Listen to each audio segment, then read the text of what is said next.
Hello and welcome to On Point, a podcast by Oak Street Funding, where we bring research and data-backed insights to dig into the minds of industry leaders to learn how to stand out, navigate, and break through this ever-changing industry. I'm your host, Bridget Height, and you can support this podcast by following us on Spotify, Apple Podcasts, on our website, or wherever you get your podcasts. We'll be there hanging out, talking to industry leaders, and ready to empower you to grow your business. Let's get on point. So today I am delighted to bring back the lovely Alicia Chandler back to the show. Alicia is president of Oak Street Funding, where, like most of you, she is currently leading an organization into 2024. Today we're going to chat about strategic planning and some tips for implementing it throughout the year. Welcome, Alicia. Thank you for having me. Yes, thank you so much for being here. You are a very busy lady. So let's just start with an overview. Where does an organization start with the strategic planning process? So one of the most important things when you're discussing the strategic project for the upcoming year is to get with your executive or management team and undertake a SWOT analysis. And so SWOT, SWOT, not swatting a fly. So it's an acronym. So we have S for strengths, W for weaknesses. Those are internally focused, so on the organization itself. And then you also have opportunities and threats, so the O and T. And those are external opportunities or threats for your organization. Okay, great. So can you give an example or give some strengths and weaknesses of what SWOT brings out? Sure. So I can talk a little bit about Oak Street itself. Because we've been doing this for a number of years, and we report this at the beginning of our year in our book that we put out. So a strength, for example, for Oak Street is our deep industry knowledge and expertise. We have people that have been with us for, more than a decade or have more than a decade of experience in the specific kinds of businesses that we lead. So that's an example of an internal strength. And so then when you're talking about a weakness, that's going to be something that internally you look at as the management team and think, where is our weakness? Where are we exposed? And so, you just need to be honest with yourselves, and that can change from year to year. Usually your strengths are pretty consistent, and you could have additional ones each year, but the weaknesses could be just something that's maybe because of the way the economy has changed, that internally you need to take a look at how some things, maybe your processes or procedures that you need to improve. When you're thinking about opportunities and external, looking externally, you might think, well, maybe we could get into a new line of business. For example, a few years ago, actually several years ago, when the bank had purchased Oak Street, we looked at getting into the RIA space, which is now one of our largest lines of business. And so, you take a look at, what opportunities are out there in the market, where could we break in, and just things like that. Threats are external threats. And of course, the biggest external threat right now is the high interest rates. No one can hide from that. It's just a fact of everyday life in the lending industry. So those are the types of things that you look at from an external threat position. Now I need to ask you, once someone does complete the SWOT analysis, what are the first next steps? How can someone take action once it's all finished, the SWOT? So once you finish your SWOT analysis, you have to think through what, based upon, say, that weakness, what steps can we take to address it? And so based upon that, you start building out a project. If it's a technology, a lack of some type of technology per se. Okay, so who needs to be involved? Who needs to think about, why there's that, perceived lack or whatever the case may be, wherever the shortfall is? Who can help determine what types of steps we need to take for that project? Who needs to be involved? What are the time frames? And so you just take a look at each of those items within the SWOT itself, and the strengths, the weaknesses, the opportunities and threats, and really just think about how you build upon that. And can there be specific projects that relate back to address specific items that came up within the SWOT itself? Okay, great. Thank you. So what are Oak Street Funding's key strategic priorities for 2024, and how did you decide on them?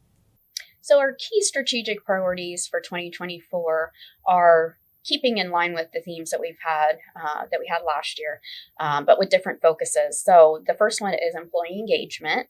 Okay. Employee engagement has been a top priority of not only within Oak Street, but at our parent company level as well. Okay. We get Gallup survey results, and we take a look at what the employees are thinking, feeling, based upon those survey results across a variety of areas. And then we take an honest look at, where do we need to focus our time and our energy and our effort to make sure that everyone is engaged as possible, which then is going to lead into the second focus, which is customer experience.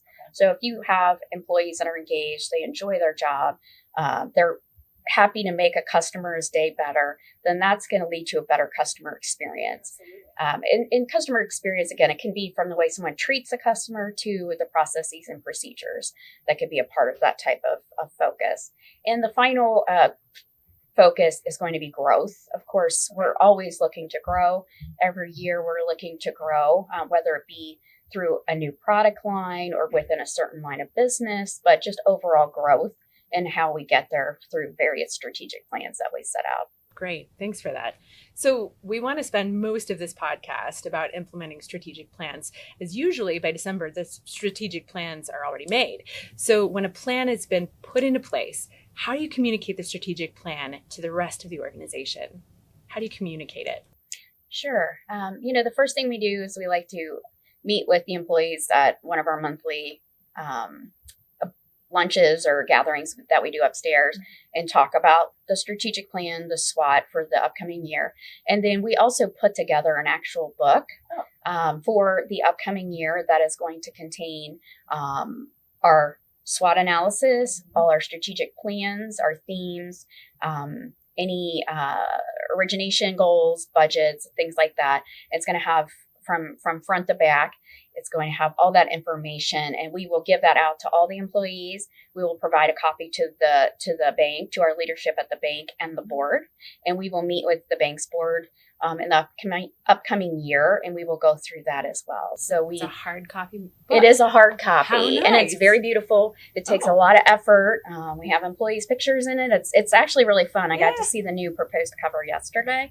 But there's something nice about just having something that you can actually It is, and you can keep it on your desk the whole year. Yeah. So I have mine on my desk. I know a lot of my colleagues do. When I go by, I see it there, and you can just kind of look each month. Are we on plan? Are we on target? What did we say about this particular project? And so it just gives everybody that same information to go from. It's brilliant. So how do you get and keep employee buy-in throughout the process of implementation? So I think the biggest key to that is just the honesty and being open.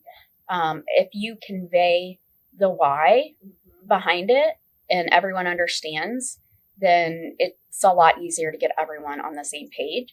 And then my biggest thing is just encouraging people to give feedback, constructive feedback. I think sometimes people are a little hesitant to come to me, even when I was general counsel, and say, well, I don't agree with that, or why is that, or even question something.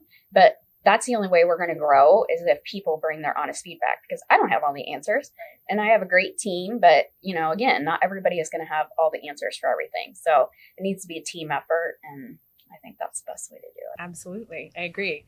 So who is accountable for implementing the strategic plan, and how do you make sure that they know what they're accountable for?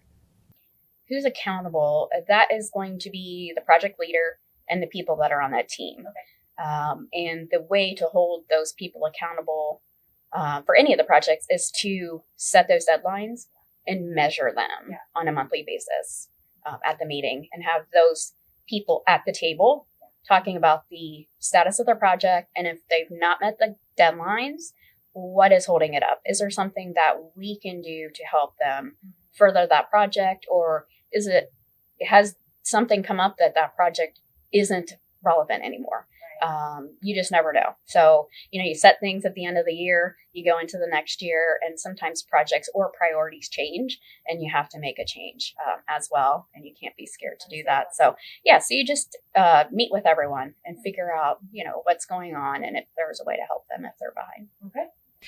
So, what are the specific action plans and timelines for achieving strategic priority when preparing to implement the plan? Lots of things come up.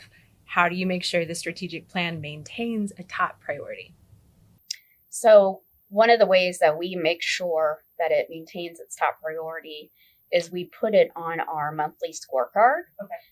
We track, it's this Excel. I think it's Excel. I don't know. There's this special program that the project managers have. You just mentioned scorecard. Can you explain? I don't know. Can you explain what that is? Yeah, so a scorecard is an internal measurement of how you're meeting all of your plan goals. So, for example, we say that for 2023, we wanted to hit, X millions of dollars in loan originations. And so the scorecard on monthly basis will say, here was your budget for this month. Here's how many loans you close. Like, here's your difference. So you're measuring your goals against the actual month to date or year to date. So some of them you can do year to date. Some of them are just the actual monthly numbers, but it's just an internal measurement to see how you're doing against your projects and your various goals. And it is very helpful.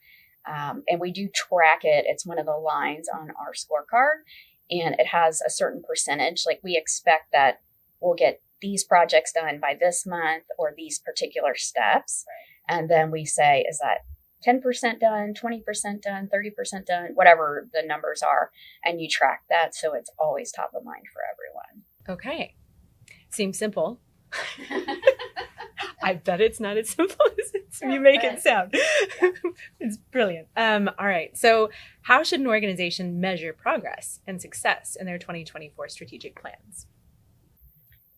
So I think the way you would measure success is by continually assessing where you stand in the completion of those tasks that ultimately lead to the successful completion of that whole project. Okay. And so I think it is incumbent upon the individuals that are on that project to take accountability, like we talked about earlier, and make sure that they're properly advancing the ball. And if they need help or they have questions, to reach out to me and let me know, hey, we were working through this. We've realized that this is a stumbling block, or we can't do this without involving IT. So then we have to pull in an IT person or whatever the case may be. And it's just making sure that, you're properly moving along at the speed that you need to be. And then taking a real look again, like we said, if you realize something's not as productive or is not going to provide as much value as you initially thought, then there's nothing wrong with taking a hard look at that and saying, okay, maybe we just scrap that project. Right. Maybe it's not the right thing that we need to do this year. Or maybe we need to move that to next year because now we have this other thing that we need to focus on. Okay. Alicia. Yes. What resources are needed to implement a strategic plan? So resource-wise, I think it's the most important thing is the people. You need the people, you need the buy-in from everyone in the organization, especially at the top level, to make sure that you're all in alignment and you have an agreement on what those plans are to be. And then what is the priority? Whose plan has priority if it comes to there's an IT project that needs to be put in. They can't do everything at once. So where do the projects rank in priority? And then obviously sharing those plans and projects with, in our case, the board and the bank, to ensure that they don't have any questions, because ultimately, we report up to folks and they have to take a look at that and understand what direction we're going in and make sure that they don't have any questions on, the goals or whether there's alignment or buy-in. And that's it. All right. So how should an organization manage change and overcome obstacles? How can an organization adapt, pivot to the strategic plan as needed? So we've had to do that constantly throughout the last 20 years. It's not simple, but just to kind of say it in a simple way is you have to be willing to make a change. Can't be scared of change. Mm-hmm. No one likes change. No one likes when things, have to take a pause. Yep.